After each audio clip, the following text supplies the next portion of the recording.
Hi all. I'm looking a bit hairy today because I've just had my hair done by the lovely Risha.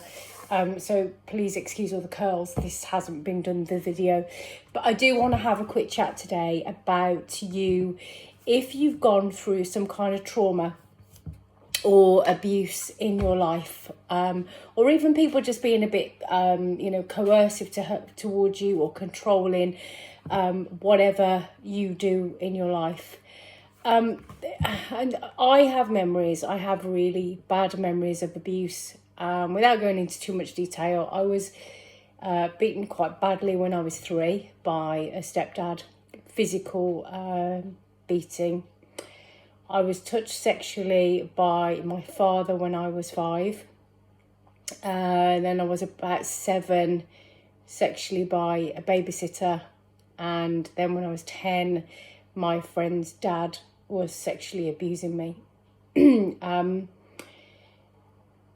These things leave lots of mental scars and demons that most of us fight throughout our life that have been through this kind of trauma. As well as that, probably the biggest trauma in my life was seeing my dad beat my mum, sometimes to within an inch of her life, heavily pregnant, naked. It wasn't good things to witness, and I had a lot of brothers and sisters. I'm the oldest of 8 kids that I sometimes felt like I needed to protect but couldn't. So there are a lot of things that I faced trauma-wise. I've been through counselling twice. I was diagnosed with PTSD. I was about 39 of some of the memories of my father. And what I want to say is, if you've got anyone in your life, friends, family, that are inflicting behaviours on you that are affecting the way you feel about yourself negatively, you need to rethink your circle of friends or the people that you are with. Unless they are going to lift you up and push you to new heights and encourage you in whatever you're doing in your life, whatever your decisions are, you need to question these people that are around you.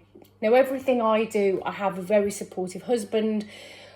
I've competed several times, which involves me being in a skimpy bikini on stage, weightlifting for, years, days on end. And I have his full support. He never doubts me. He trusts me completely. But past relationships haven't been like that. The 3 before him were quite abusive, quite controlling, and not very nice. And the behaviour that I experienced from them was to try and suppress whatever I wanted to do. Luckily, I now have full support from my husband and my son. So if you go out with friends and you're on a healthy kick in your life, and for instance, you don't want to have an alcoholic drink, they want you to eat cake and you don't want to eat cake, and they start to say things to you that make you feel a little bit less than you are. If you don't experience any of this and this isn't making sense to you, you can switch me off now, because if you've never gone through this kind of behaviour, it's not going to make any sense. But if you recognise it, then yes, I am talking to you. You that has experienced this negative behaviour from other people around you that should be supporting you. So let's say you're on a healthy kick and you don't want an alcoholic drink. And I've been there. I don't drink alcohol, but I've been out to bars where somebody's offered to buy me a drink in a group of friends and they refuse to buy me. Let's say I have a Diet Coke or a blackcurrant and soda, and they'll say, I'm not buying you a drink unless you have an alcoholic drink. My answer is, okay, fine, I'll get my own. But people do that and they'll say, oh, have the cake. Have the whatever it is, oh, you've really changed, you've got really boring, you're not like you used to be. This is your life, this is your decision. If people can't accept any changes that you've made. So if you've given up alcohol, if you've given up cake, if you're on a real healthy living streak and people can't support that, they can't support your decisions to live a healthier life, then you need to rethink these friends. You need to rethink the support that you have around you. And if you have demons of the past, if you have abuse, I would urge you to get help. Otherwise, it will keep biting you. It will keep coming back.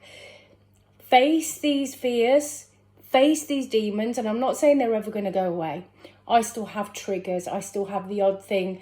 And I don't like calling him this, but my dad, my father, had one eye.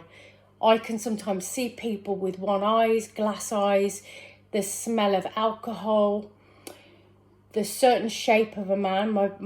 He was very short, very stocky with wiry hair. And if I see somebody of that shape from behind, small stubby hands, the stockiness, the tapping of a shoe. Mum, if you're watching this, remember the tapping of his shoes coming up to the front door and that key turning in the lock.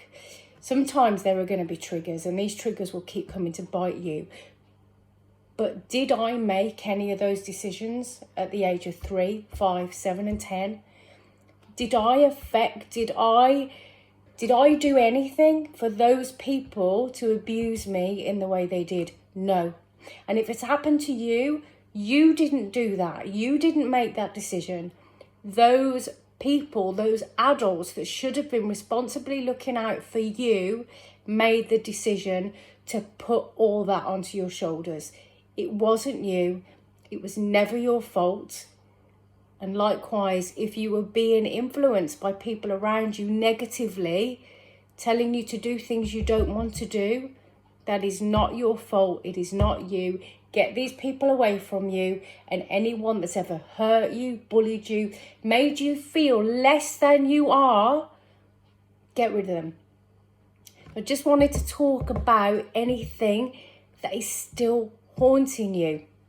You were strong, you were beautiful, you were worthy, and you were so much more than letting people control your life.